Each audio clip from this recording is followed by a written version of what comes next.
Again, the details of what has transpired in those conversations, spoke with the foreign ministers of both countries, of course, but we've also spoken to not just the secretary, but there's been communication at all levels in that regard.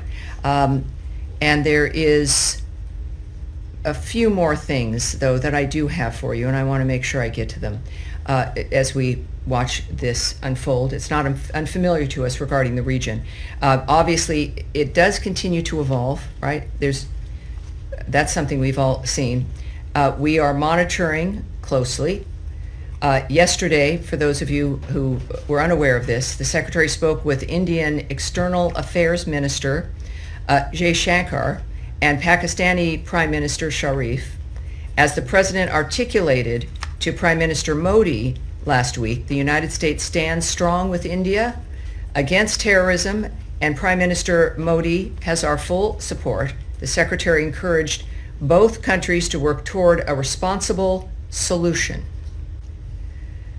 that maintains long-term, I should say, let me correct that, a responsible resolution that maintains long-term peace and regional stability in South Asia. We continue to be in touch with the governments of both countries, as I mentioned, at multiple levels. And that's what I have for you in the sense of the general overview after those phone calls. I know that all I can say is that, and what has been conveyed here, is that there's constant involvement. This government is in constant communication. We are asking for a responsible resolution from both parties. And beyond that, there's nothing I can give you any other details. But we're involved.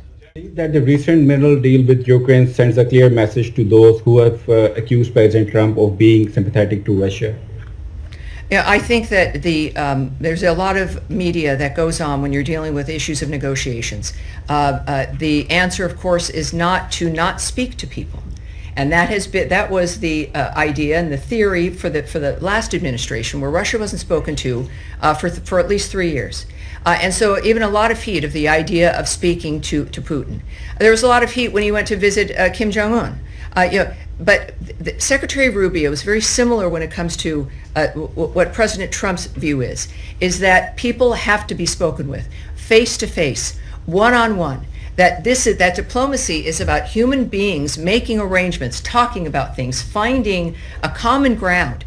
And you really, in all honesty, I know we got used to a lot of like non-human contact during COVID, and that is one of the biggest disasters to hit humanity that we can imagine that was enforced on us. So it is now clear that there is a commitment and an understanding of the importance of this kind of diplomacy. So I'm not going to guess at the nature of what President Trump and Putin might discuss. I do know that President Trump is doing it for a reason, and that is to accomplish an end to bloodshed and massacres. When you think about it, it's something that has to happen. That is what has always driven him. And with Ukraine, the same situation. You have the president of that country in your house, in the Oval Office. You're supposed to have signed this deal that day when President Zelensky decided that was just not going to happen, I guess. And yet it didn't end the relationship.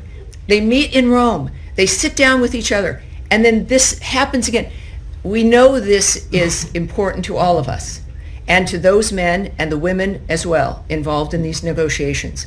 But it is something that is with a goal to solve something. And it's I don't think we should look at the minerals deal as a statement about Russia, or if you talk to Putin on the phone, it's not a statement about something else. Trump has been very clear about his mission, and that is how we should look at through that lens.